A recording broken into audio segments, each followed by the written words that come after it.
conmigo, por favor, estas palabras: consumado es. Dentro de los mensajes más comunes en esta época es el de las 7 palabras. No vamos a ver esto, que la verdad es algo un poquito más enfocado a lo que yo quiero compartir, pero una de estas últimas palabras en la cruz, de hecho son las penúltimas palabras de Cristo en la cruz, son estas palabras: consumadores. Y muchas veces lo oímos: ¡ay, qué bonito, qué padre!, pero no sabemos qué significa.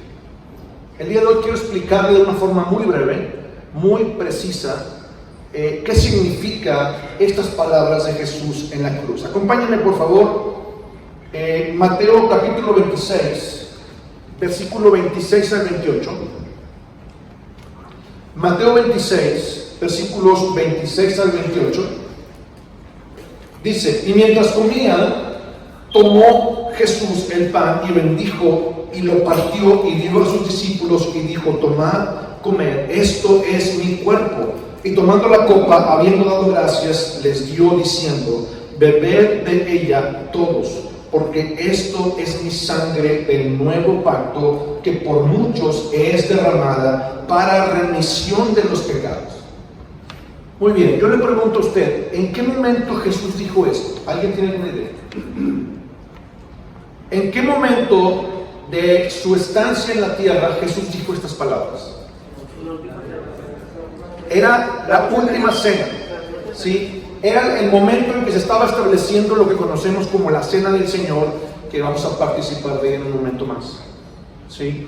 Él estaba estableciendo esto y él les dijo: este pan que tú ves aquí es mi cuerpo, es un simbolismo, ¿sí? Y lo partió y se los iba pasando a cada uno, cada quien tomaba un pedacito y les decía: esto es mi cuerpo. Después les pasó una copa, un cáliz con vino, y les dijo: esto es mi sangre. Pero hay una frase importante que él dice en este versículo, y por eso estamos tocando este punto. Dice: esta sangre es la sangre del nuevo pacto. La Nueva Traducción Viviente en este versículo dice: para ratificar el pacto. ¿Cuál pacto? ¿Se acuerda usted cuál fue el pacto que Dios hizo con Abraham? ¿Sí? Génesis capítulo 15, Dios le promete varias cosas a Abraham, y estas promesas estaban vigentes para todo el pueblo de Israel. Sin embargo, Dios estaba ratificando el pacto, pero a través de una modificación o un nuevo pacto. Jesús dice: esta sangre que tú ves aquí, este vino, representa la sangre de un nuevo pacto. ¿Qué significa nuevo? Significa que el anterior, como dice el libro de Hebreos, prescribió, se acabó. El pacto anterior, que era el pacto de la ley, el pacto de Moisés, o digamos lo que era la ley, queda obsoleta, y ahora hay un nuevo pacto que es establecido, y en este mismo momento Jesús estaba estableciendo este pacto, e iba a empezar a tener efecto en el momento que Jesús muriera en la cruz. Y él está anunciando esto a los discípulos. Ahora, Jesús sabía, desde que vino al mundo, que Dios lo había enviado con un propósito. Jesús sabía que él tenía una misión que cumplir en este lugar.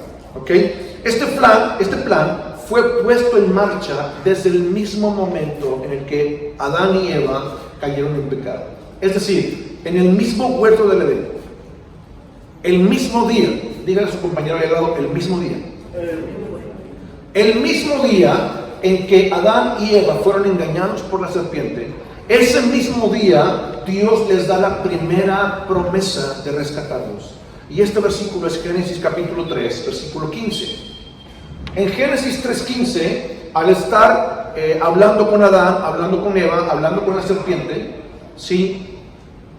Dios maldice a la serpiente y le dice que se arrastrará por la tierra y comerá polvo todos los días de su vida. Pero después dice en el versículo, 14, y luego después en el versículo 15 dice: y pondré enemistad entre ti y la mujer, entre su simiente y la simiente suya. Esta te herirá en la cabeza y tú le herirás en el calcañar. Y tal vez lo podemos leer y nos puede pasar de noche. Qué padre, qué bonito, pero no entendemos. Dios estaba diciendo que iba a venir una persona de la descendencia de Eva, de la descendencia de la mujer, de Adán y Eva, que iba a herir a la serpiente en la cabeza. Esta es la primera vez en Génesis que Dios les da una promesa que iba a enviar un Salvador a rescatarlos del poder del pecado o de la serpiente. ¿Ok? Ahora, Adán y Eva fueron echados del huerto del Edén, usted lo sabe. ¿Por qué? Porque ellos desobedecieron, etcétera. Es un tema que ya hemos tocado, ¿sí? Pero lo que sucedió con Adán es que en su corazón quedó un hueco. Hubo un hueco en su corazón, una gran pérdida, como cuando uno pierde un ser muy querido. Por ejemplo, cuando perdimos un papá, una mamá, perdemos un hijo, que es algo muy, muy feo, muy triste, queda un hueco en el corazón. La persona realmente, creo yo, que jamás se, ¿cómo podemos decir? Se restablece al 100%. Siempre le queda un vacío en su corazón por la pérdida y la ausencia. Ahora imagínese perder una relación con el Dios del universo. Le doy este ejemplo para que usted tenga una idea de cómo dimensionar lo que existió en el corazón de Adán después de haber perdido la relación con Dios. Ok, entonces, a partir de la caída de Adán, todas las generaciones que vinieron después de él, es decir, sus hijos, nietos, bisnietos, y así cada generación, venían cargados con el mismo ADN que ahora tenía Adán. Es decir, todos nacían separados de Dios. Todos nacían con un espíritu que estaba inhabilitado. Como cuando usted tiene un aparato electrónico y con el control lo apaga y queda prendido un foquito rojo que dice stand-by. ¿Quién lo ha visto? ¿Qué significa eso? Está listo para funcionar, pero está apagado.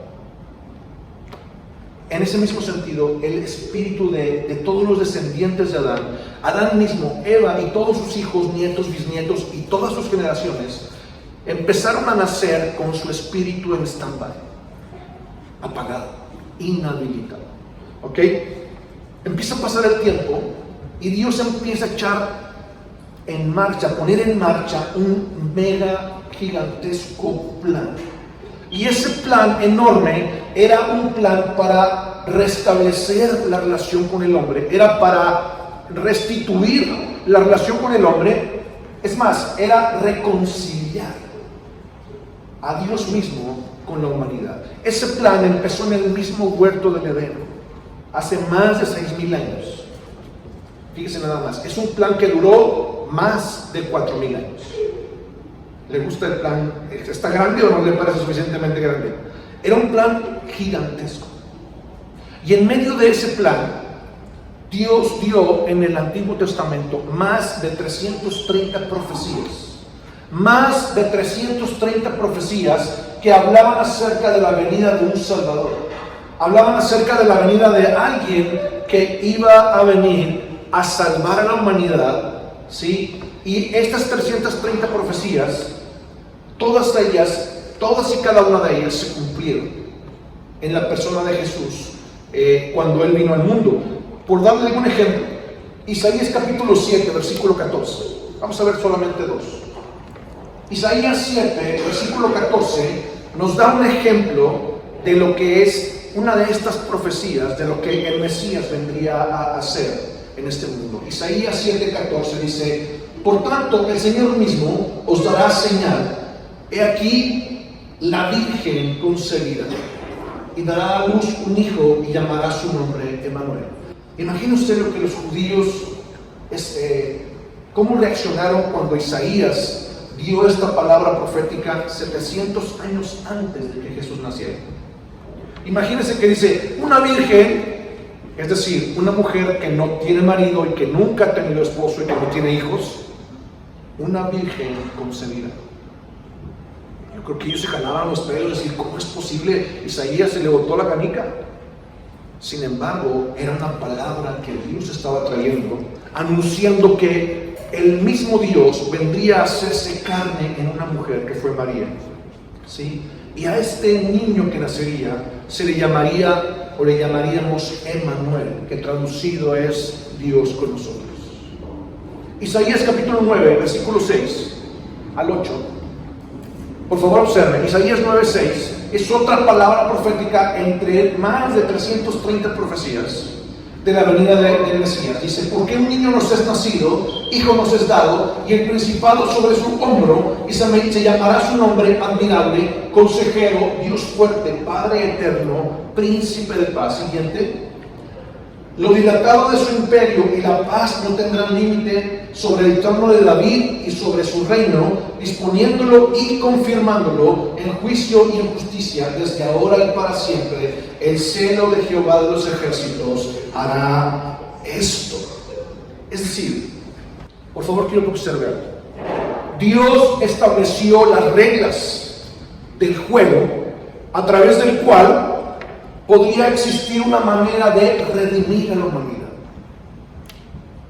Voy a repetir esto. Dios estaba estableciendo las reglas de cómo iba a hacer para de nuevo rescatar a la humanidad del poder del pecado. Ahora, hay algo que Él estableció. La fórmula no era tan complicada saberlo, o es decir, la razón no era tan difícil de entender, pero lo complicado era hacerlo.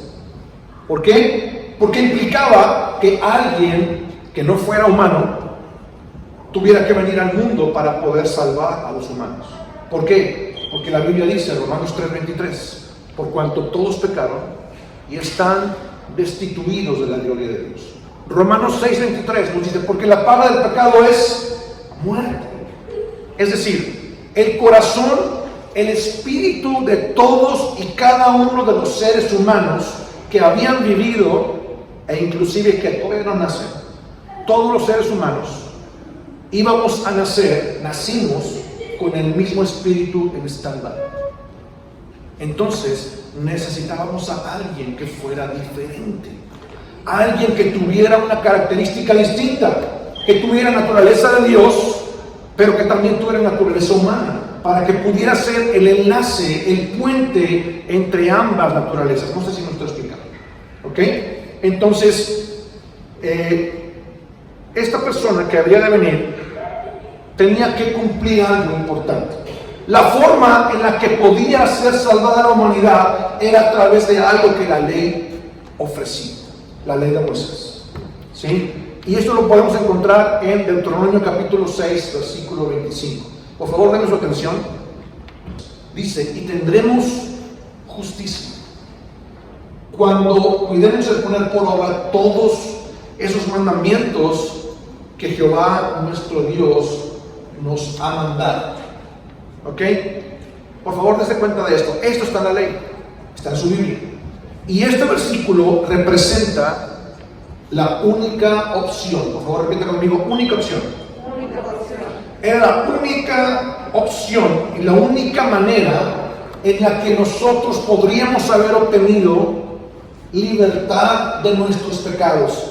La bendición de Dios completa estaba disponible según la ley. Este versículo lo dice. Tendremos justicia cuando obedezcamos todos los mandamientos que Jehová nuestro Dios nos ha mandado. Y cuando dice todos es todos. Es decir, debía obedecerse la ley todo el tiempo, toda la vida, sin fallar una sola vez. Por ejemplo, yo que tengo mis 25 años, ¿sí? No se crea, nada más en Cristo tengo como 38. No es cierto que 38, como 32 años, 33. ¿Sí? Pero mire usted, en todos estos años, yo no debía haberme equivocado ni una sola vez delante de Dios. ¿Cree usted que es posible?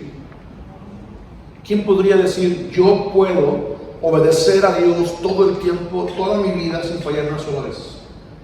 Nadie podría hacerlo. Santiago lo dice, por favor observe este versículo. Santiago 2:10. Santiago 2, versículo 10. Nos dice que cualquiera que obedeciere toda la ley, pero se equivocara aunque fuera una vez. Fíjese bien lo que dice el versículo. Cualquiera que guardara toda la ley, pero ofendiere en un punto, o sea, en una sola ocasión se equivoque, dice la Biblia, se hace culpable de todo. entonces ni usted ni yo podíamos cumplir el requisito que la ley decía, que era Deuteronomio 6:25. Tendremos justicia cuando obedezcamos toda la ley de Moisés. Y tal vez pensamos que la ley de Moisés son 10 mandamientos. No, querido hermano, la ley de Moisés son más de 600 mandamientos. Entonces estaba en chino, estaba realmente complicado, era imposible. Sin embargo, Jesús viene al mundo con una encomienda. Esa encomienda era venir a obedecer la ley. Por favor, dígale a su compañero ahí: Jesús vino al mundo con una misión: obedecer toda la ley, todo el tiempo, toda su vida. Wow. No era cualquier cosa. Y la Biblia dice que Jesús, cuando nació, fue presentado al 8º día, como la ley decía. ¿Sí? Que cada año iba a la fiesta de los tabernáculos, a la fiesta de la Pascua, ¿sí? A las diferentes festividades que había en Israel. ¿Por qué? Porque la ley decía. Fue bautizado antes de comenzar su ministerio, porque así decía la ley. Y cada una de las cosas que Jesús hizo en su vida estaban basadas en obediencia. Es decir, cuando Él viene a este mundo, Él viene con una misión. Y aún fíjese, antes de nacer Jesús, Dios lo anuncia a través de un ángel. Usted sabe que el ángel Gabriel fue enviado por María para anunciarle que tendría el Mesías. ¿Sí se acuerdan? ¿Sí se acuerdan? ¿Sí se acuerdan? Muy bien. Ese mismo ángel es enviado a hablar con José, el prometido de María, descendiente directo del rey David. Y cuando el ángel viene a hablar con José, le dice estas palabras. Mateo capítulo 1, versículo 18 al 21. Por favor, observe. Estamos viendo el plan gigantesco que Dios hizo para salvar la humanidad. ¿Sí le está quedando claro? Estamos en el mismo canal. El ángel le dice a José estas palabras. Mateo 1, versículo 18 al 21, dice: el nacimiento de Jesús fue así. Estando desposada María con su madre con José, antes de que se juntasen, se halló que había concebido del Espíritu Santo. José, su marido, como era justo y no quería infamarla, quiso dejarla secretamente. Y pensando él en esto, aquí el ángel del Señor se le apareció en sueños y le dijo: José, hijo de David, no temas recibir a María tu mujer, porque lo que en ella es engendrado del Espíritu Santo es. Observe estas palabras: Él dará a luz un hijo y llamarás su nombre Jesús, porque, observe, Él salvará a su pueblo de sus pecados. ¿Quién está diciendo esto? El ángel. El ángel enviado por Dios le estaba comunicando el plan a José.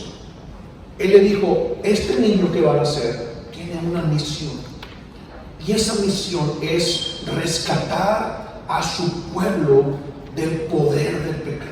Wow.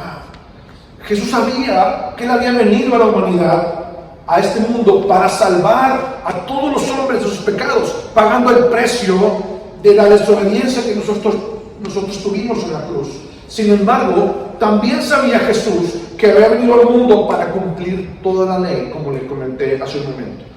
Esas más de 330 profecías fueron cumplidas al pie de la letra por Jesús. Ahora regresemos por favor al versículo con el que empezamos. Mateo capítulo 26, versículos 26 al 28. Estamos observando el plan, de una manera muy rápida, el plan que Dios diseñó para rescatar a la humanidad. Dice: mientras comían, Jesús tomó el pan y lo bendijo y lo partió y dio a sus discípulos y dijo: tomad, comed, este es mi cuerpo. Y tomando la copa y habiendo dado gracias, la dio diciendo: bebed de ella todos, porque esta es mi sangre del nuevo pacto. Sustituye en su mente la palabra pacto por plan. Solamente es por esta ocasión, para efectos de entender lo que estamos hablando. Dice Jesús: porque esto es mi sangre del nuevo plan. el nuevo pacto, que por muchos es derramada para remisión de los pecados. Wow. Jesús sabía que el sacrificio que él iba a hacer por el pecado de la humanidad haría la reconciliación entre Dios y el hombre. ¿Sí? Él establece que su sangre sería derramada para la remisión. ¿Alguien puede decirme qué significa remisión? Ah, ¿verdad? ¿Qué significa remisión? Comprobante. Ajá. ¿Alguien más? Muy bien, le voy a dar un ejemplo. Imagine usted que cualquiera de nosotros vamos aquí a la tienda que está aquí en este centro comercial, ¿cómo se llama? Entramos a esa tienda, tomamos algunos artículos, llegamos a la caja a pagar, la cajera nos dice no sé, X cantidad de dinero, usted le da el dinero o le da su tarjeta y paga con su tarjeta de débito o crédito, y la cajera le entrega un comprobante, ¿sí? Un ticket. Usted va saliendo y de repente pasa por unas barras que están ahí puestas en la salida de la tienda y hay un sonido que suena de uno de los artículos que usted lleva, y entonces el guardia le dice: ¿me permite su ticket, su comprobante? Ah, ¿cómo no? Usted saca el comprobante, se lo enseña, el guardia lo ve y él dice: ah, ¿cómo no, señor? Con mucho gusto, pase. Usted se puede ir. ¿Por qué? Porque ese comprobante, ¿sí?, está declarando que usted, ¿qué? Ya pagó. Y si usted ya pagó, significa que ya no debe nada. ¿Estamos de acuerdo? Eso es remisión. Y cuando Jesús dice: esta es la sangre del nuevo pacto para la remisión. Esta palabra que usted ve ahí, remisión, bueno, ahí está, esta palabra remisión, en el griego, es la palabra áfesis. Y la palabra áfesis es la misma palabra griega que se utiliza para la palabra perdón. Cuando usted ve Romanos 6:24, hay una palabra que es palabra perdón. Por favor, vamos a verlo. Romanos 6:24. Vamos a ver desde el 23. 3:23. Por cuanto todos pecaron, están destituidos de la gloria de Dios. Siguiente versículo 24. Fíjese: siendo justificados gratuitamente por su gracia, mediante la redención que es en Cristo Jesús. 25. A quien Dios puso como propiciación por medio de la fe en su sangre, para manifestar su justicia a causa de haber pasado por alto en su paciencia los pecados pasados. Esto es perdón.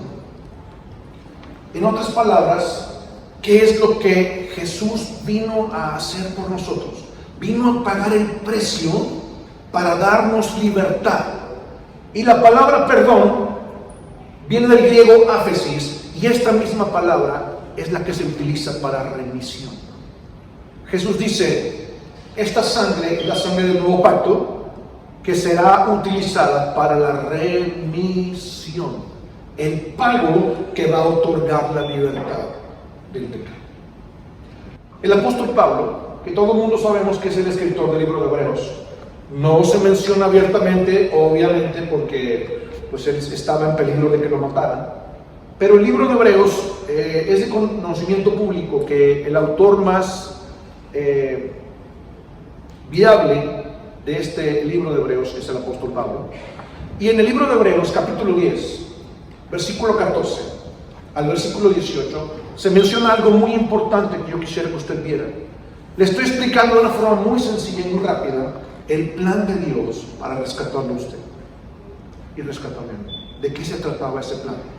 Hebreos 10, 14 dice: porque con una sola ofrenda hizo perfectos para siempre a los santificados. Fíjese bien, ¿cuál es esa ofrenda? La ofrenda de su propia vida, de su propio cuerpo en la cruz. Jesús se ofrece a sí mismo y con una sola ofrenda lo hizo a usted y me hizo a mí perfecto delante de Dios. Versículo 15 dice: Y nos atestigua lo mismo el Espíritu Santo, porque después de haber dicho, y empieza a citar el Antiguo Testamento, versículo siguiente dice: este es el pacto que haré con ellos después de aquellos días, dice el Señor, pondré mis leyes en sus corazones y en sus mentes las escribiré. Siguiente. Y añade: nunca más me acordaré de sus pecados y sus transgresiones, porque iban a ser perdonados. Versículo 18. Observe, por favor. Porque donde hay, ¿qué? Áfesis. Esa palabra remisión, en Hebreos capítulo 10, versículo 18 es áfesis. Porque donde hay áfesis, donde hay pago efectuado, donde hay un comprobante de pago, usted ya no debe nada. Usted ya no debe nada. Yo no debo nada. ¿Por qué? Porque la Biblia dice, Jesús dice antes de morir, en la última cena, esta sangre, el plan es que esta sangre sea la sangre de un nuevo pacto para perdón, remisión de los pecados, y cuando yo lo pague, tú ya no debas nada y puedas empezar una nueva vida. ¡Wow! Cuando una persona le dice, es que somos pecadores, ¿usted ha escuchado esa palabra? Es que somos pecadores salvados por gracia. ¿Quién ha escuchado eso? Por favor, levante la mano si lo ha escuchado. ¿Quién ha escuchado eso? Somos pecadores salvados por gracia. Esa es una verdad a medias. Porque este versículo dice que donde hay remisión de los pecados, ya no hay más que pagar. Es decir, usted ya no debe nada. Su pecado fue pagado. Usted es libre. No sé si me está escuchando. No sé si usted está entendiendo lo que estoy diciendo.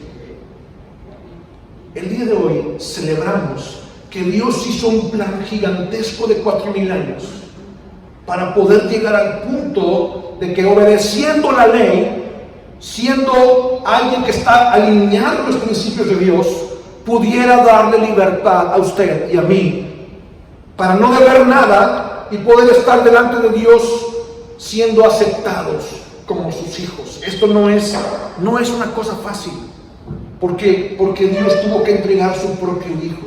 ¿Cuántos aquí tienen hijos? ¿Dónde está mi bebé Samuel? Ponte de pie, mi vida, ratito. ¿Usted ve a ese joven hermoso que está allá? Es mi hijo. Gracias, mi amor, siéntate. Yo no sé lo que pasaría por mi corazón si yo tuviera que decidir entregar a mi hijo para morir por ustedes. Ahora imagine a Alberto que tuviera que ofrecer algo, que cualquiera de ustedes tuviera que ofrecer a un hijo. No fue fácil, pero Dios decidió que su vida, mi vida, era tan valiosa que no podía irse a una eternidad sin Dios. Por esa razón Dios decidió, repita conmigo, Dios decidió que su vida era tan valiosa que valía la pena salvarlo.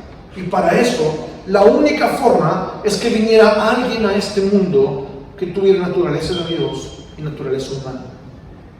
¿Por qué? Porque se necesitaba que alguien hiciera el enlace entre las dos naturalezas. Juan 14:6 es un versículo donde Jesús declara esto. Juan 14:6 nos dice: yo soy el camino, la verdad y la vida, y nadie puede venir al Padre si no es a través de mí. Por esa razón Dios envió a Jesús. Él cumplió la ley todo el tiempo, toda su vida, y al estar terminando el plan, al estar clavado en la cruz, aún ahí, por favor denme su atención, acá su atención a todos, quiero que observen muy detalladamente el versículo que vamos a leer. Juan capítulo 19, versículos 28 al 30, porque esto es algo que yo quisiera que se pudiera ir en tu corazón el día de hoy. que tú pudieras llevarte esto en tu corazón el día de hoy, de lo que estás escuchando.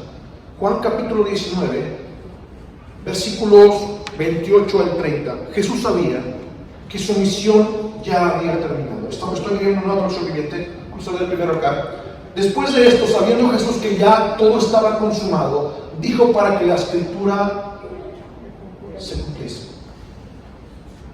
A ver, no sé si entendí bien. Estando clavado en la cruz, soportando un dolor espantoso, una vergüenza pública, porque solamente los malhechores eran clavados en una cruz. Era la peor muerte, la más indigna que podía existir, aparte de la más sangrienta y más espantosa. La gente moría de asfixia, aparte del dolor. Porque la gente que estaba clavada en la cruz tenía que sostener su cuerpo sobre los clavos clavados en su carne, sobre el dolor de estar clavado. Tenía que hacer esfuerzo sobre las heridas de los clavos para poder levantar su cuerpo y poder respirar y no morir asfixiado. Era una cosa espantosa. Estando en esa condición, dice el versículo, Jesús, después de esto, sabiendo Jesús que ya todo estaba consumado, dijo para que la escritura se cumpliera. Aún ahí, aún en esa condición de dolor horrible, Jesús estaba pensando en usted. Estaba pensando en el plan. Él estaba pensando en cumplir todo lo que Dios le había encomendado por una razón, una simple razón. Usted, su vida, darle la oportunidad de vivir. Versículo siguiente. Él dijo, tengo sed. Y estaba ahí una vasija llena de vinagre. Entonces ellos empaparon un vinagre con esponja y poniéndola en un hisopo se la acercaron a la boca. Siguiente. Cuando Jesús hubo tomado el vinagre, dijo, consumado es. Esta versión de la Nueva Traducción Viviente dice, Jesús sabía que su misión ya había terminado. Y para cumplir las Escrituras, dijo, tengo sed. Versículo 30. Después de probar el vino, dijo Jesús, todo está cumplido. Quiero que usted entienda estas palabras. Consumado es, significa todo lo que tenía que hacer. El plan de 4,000 años está terminándose en este momento cuando estoy clavado en la cruz y cuando estoy pagando el pecado de todos ellos. ¿Qué significa esto? Quiero terminar. ¿Qué significa esto? Que su obra estaba completa. Cuando esto pasa, Mateo capítulo 27 nos dice que en el momento que Jesús muere, aquí dice, inclinando la cabeza, entregó el Espíritu, dice Juan 19:30. Mateo 27, 50 y 51 nos habla del momento preciso en el que Jesús muere. Mateo 27, 50 y 51, estamos terminando. Dice, mas Jesús, habiendo otra vez clamado a gran voz, entregó el Espíritu. Y aquí el velo del templo se rasgó en dos, de arriba a abajo. ¿Qué tiene que ver el velo del templo? Rápidamente se lo voy a decir. El templo de Jerusalén, de la misma manera que el tabernáculo de Moisés, tenían el lugar santo, primero el atrio, después el lugar santo y el lugar santísimo. El templo de Jerusalén, que tomó más de 45 años construir, estaba dispuesto de la misma manera. Había un atrio, un patio, digamos, había un templo que estaba dividido en dos partes, que era el lugar santo, donde los sacerdotes ministraban, y después estaba el lugar santísimo, y el lugar santísimo es donde se guardaba el arca del pacto, y ese lugar santísimo estaba separado por un velo grueso y pesado.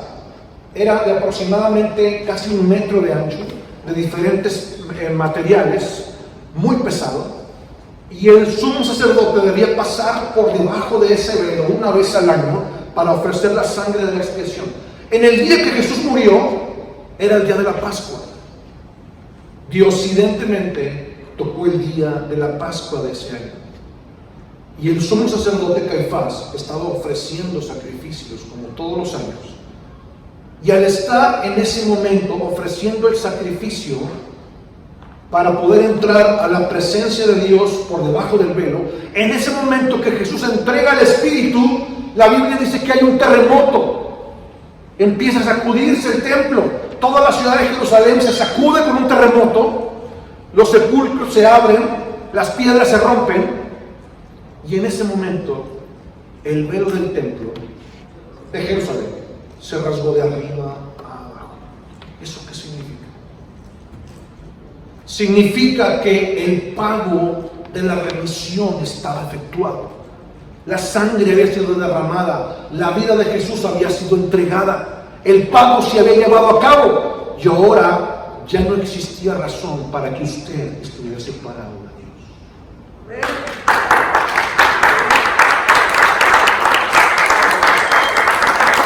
¿Por qué razón? El velo no se partió de abajo hacia arriba. Es algo simbólico.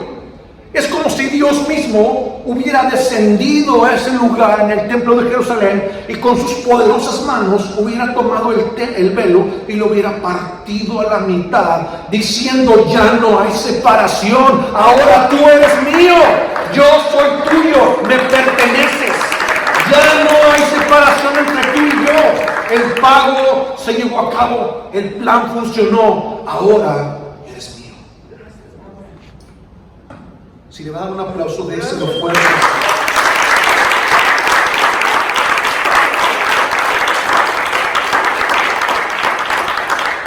Gálatas 4 nos dice, versículo 4 al 7. Gálatas 4, versículo 4 al 7 dice: cuando vino el cumplimiento del tiempo, en el tiempo que Dios determinó, Dios envió a su Hijo a nacer de una mujer y nacer bajo la ley. Versículo 8, versículo 5. Para que redimiese a los que estaban bajo la ley, a fin de que recibiésemos la adopción de hijos. ¿Cuál era qué es lo que había en la mente de Dios? Si tiene claro que fue un mega plan gigantesco. Ese plan gigantesco tenía varias razones, motivos muy específicos. El primero y más importante: salvar tu vida, salvar tu espíritu, darte vida eterna. Segundo, hacerte parte de su familia, hacerte hijo. ¿Sí? Tercero, adoptarte como hijo. El apóstol Pablo dice: esta es la razón, para que recibiésemos la adopción de hijos. Versículo 6. Y por cuanto sois hijos, Dios envió a vuestros corazones el espíritu de su Hijo, el cual clama: Abba, Padre. ¿Se acuerdan que dijimos esto en alabanza? El Espíritu Santo nos lleva a poder decirle a Dios: Papito, Abba, Padre. Versículo 7 dice: así que ya no eres esclavo. Dile a tu compañero que está al lado tuyo: así que ya no eres esclavo, sino hijo. Otra vez: así que ya no eres esclavo, sino hijo. Y si hijo, también heredero de Dios por medio de Cristo. Déjame terminar diciéndote esto. Ponte de pie, por favor. Muchas veces escuchamos: es que Jesús vino a salvarnos, pero muchas veces no entendemos por qué o de qué. De una forma muy sencilla, muy rápida, quisiera que el día de hoy te fueras a casa entendiendo que el día de hoy celebramos que Dios decidió enviar a su Hijo para cumplir un plan gigantesco de 4,000 años. Y ese plan iba a terminar, iba a culminar con el Hijo de Dios clavado en la cruz como un cordero que lleva al matadero, como dice Isaías 53, con el objetivo de poder recibir el perdón de nuestros pecados, pagar el precio de nuestro pecado, y que fuera una remisión, que fuera un pago, un comprobante de que tú y yo ya no debemos nada, y que ahora hemos sido lavados con la sangre de Cristo. Pásale, Pablo, por favor.